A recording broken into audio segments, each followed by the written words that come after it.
It's really easy in 2026 to feel like the world is just falling apart. Everywhere you look around you, if you hear what people are talking about, if you open the news, if you open any social media app and watch news about anything that's happening in the world, you can see how everyone is doom calling and thinking that the world is just becoming a bad place and there is no saving it. And this is something that I myself fall into a lot. I just noticed the past few years how I have become really more negative about the world, especially now with the rise of AI and all of the problems happening in the US or what's happening in Iran and all of these different places. It kind of makes you think that there's just no hope anymore and people are just becoming bad and cynical. It really took me a long time to realize that what's going on isn't necessarily related to the world itself, but rather the way we are viewing the world. If you look at the past before we had comfort and technologies, there used to be wars happening way more often in way more countries. People had much less comfort. People had to work more. Just read any history books, watch anything documented about the past, about the wars that happened in the past, about the brutality, and you can notice how objectively the world now is not really falling apart like we think. All of this is happening, why our perspective is changing in a negative way about the world is because of technology. It's because of social media and the way the algorithm is feeding you things that are exposing your anger and fear. Just look at the headlines of the news that you try to watch. Look at all the different podcasters who are talking about AI and how the world is going to end in 25 years. There won't be jobs in 3 years. And all of these headlines, all of these things that are doom calling the world in a way, just to get that fear and anger response.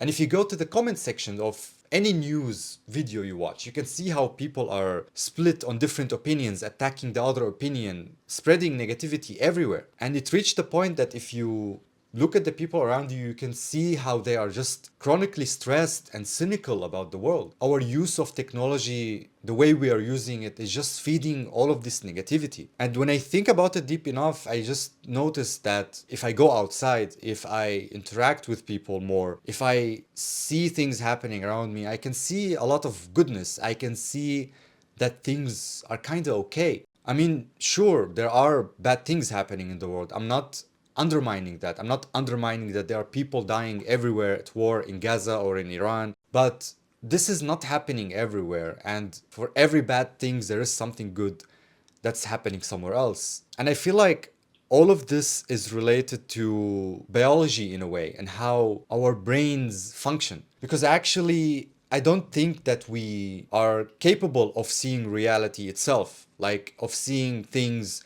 in a 100% objective way. But we kind of see just a version of this reality, like just a version of the world. For some people, this version could be more positive, and for others, it could be more negative, depending on the things that you surround yourself with. So it is proven that our brain just can't handle everything happening in the world. Your brain can't anticipate everything, can't calculate every possible outcome. It's just too much for it. That would basically fry it, and you would, I don't know what would happen if you would see everything. Like your brain would probably go unconscious. And there's actually a movie that talks about this idea, which is Lucy. It's not really the most perfect film, but it really tackles an interesting thing that I do want to talk about in this video about the brain, that it's just not capable of dealing with everything. So it kind of has to filter things and prioritize things in order to cope with this really big, vast, complicated, convoluted reality. When you look back at human history, when we were cavemen,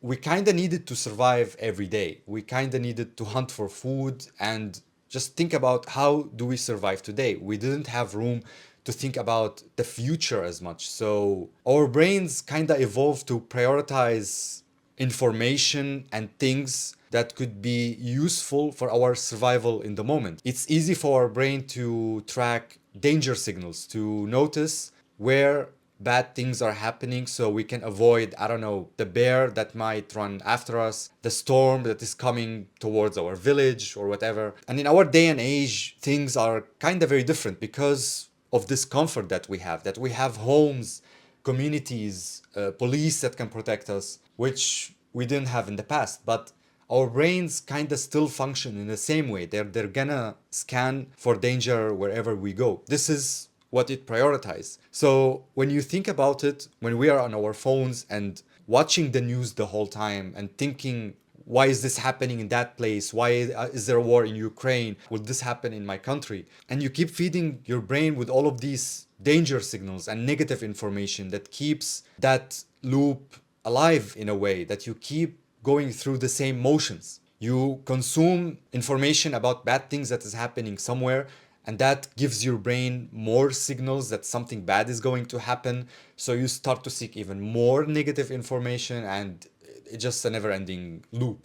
And I see it happening in my daily life. And as I mentioned, I've been feeling that the past few years that I've been becoming more negative. And I noticed that it was mostly because I'm also consuming much more news than I used to. Like, I noticed there are certain days when I wake up and I take my phone and directly I'm reading about what's happening in Iran and the development with AI and all of these unpredictable negative things. And I noticed that the whole day I'm just feeling like shit. I go to work, I feel like people are dangerous, people don't have good intentions, something bad is going to happen here. All of these things that are just because of that 1 or 2 hours where I was consuming negative things. It ends up ruining the whole day, and sometimes even more than that. So many of us, unfortunately, go through that. We consume so much content, mostly negative content, and then we wonder why we feel so bad and why we think that the world is ending. Because we keep fixating on that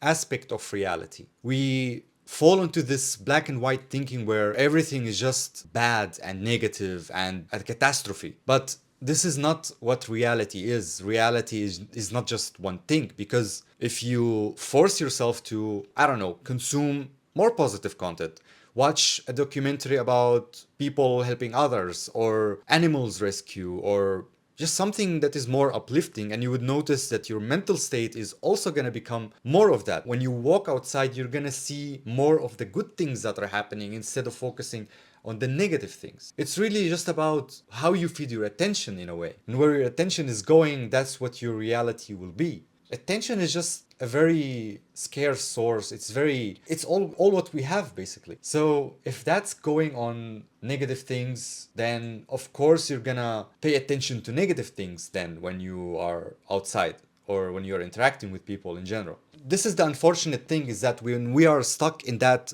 one aspect of reality, we kind of feel that it is everything, that this is the world, and it's very hard to convince us otherwise. Like, you can see it also with depressed people, how other people, their friends, try to lift them up to make them see positive things, but it just never works.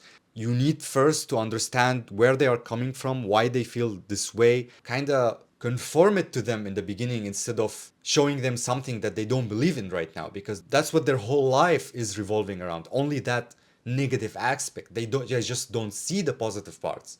They exist, they are there, but they just don't see them. For other people it's easier to see, but for them it really takes a lot of work and empathy and understanding before they might be able to see that other perspective, another part. This was also something very hard for me to realize, that my view of reality is not the truth. It could be part of the truth. Like, of course bad things happen, of course I hope they wouldn't happen, and of course there is evil in the world, but it's not the full story. It's easier to get stuck in negative things rather than positive things. It takes more effort to see the full spectrum of things where good things are happening. And there are actually different tools and methods that make this separation easier, like the separation between what we see and what reality is. If you think about meditation, if you think about psychedelics, these things are able to create more friction between our ego, who we are, how we view the world in the moment, and what is out there, what could be more possible. So that's why you can see a correlation between people who meditated for long or who had positive experiences with psychedelics, that they report much lower states of depression and they are just more content and happy about their lives than other individuals who never interacted with these tools. I'm sure there are other ways to see that separation, but it's in general very hard for us humans. And as I mentioned, it's like a feedback loop between consuming negative news and just seeing the world as negative that keeps us stuck in that tunnel, in that just box that we can't see outside of it. It's okay to feel sad about the state of the world, and there are things that are unpredictable. I don't know what AI will lead us to. I don't know what will happen with all of these wars. I don't know if there's gonna be a world war, or the world is gonna become a utopia. There is no guarantee for anything. Things are unpredictable. But I am certain and sure that it will never be like what we expect. We can't really predict reality. We can't predict the world the way we think we do. There are bad things that might happen, but there will be also a silver lining. There will be good things. And focusing on just the negative doesn't serve us in any way.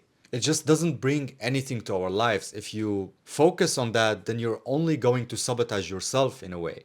I think the solution for this is just pretty simple. It's just less media consumption, as hard as it sounds. I don't know if we are capable of not consuming any news whatsoever, because even if you don't go on your phone, you don't watch the news, when you walk outside, somebody's gonna tell you this news anyway.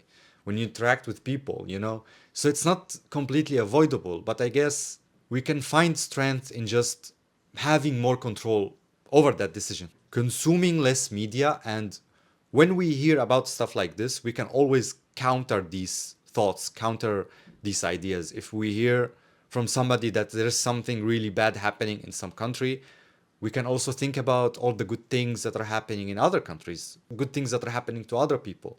It's just part of reality. We gotta accept that there are bad things without denying that there are good things as well. It's just trying to see the whole picture in a way, the yin and yang of things, the good and the bad. Notice more when we fall to this black and white thinking and confirmation bias, where we just keep catastrophizing and everything, and we keep seeking information that conform those beliefs even further. We're just biased, man. We are human beings. We have emotions that we don't understand. We live in a world that we don't understand. But maybe that's okay. It's all about acceptance and trying not to get stuck into one part of the story. So, yeah, that's all I wanted to say about this. I just think it's a big problem in the world right now, and it's something I fall into a lot. And this podcast episode is also for me in a way, and maybe it will help somebody who needed to hear this. I don't know. So, see you in the next one.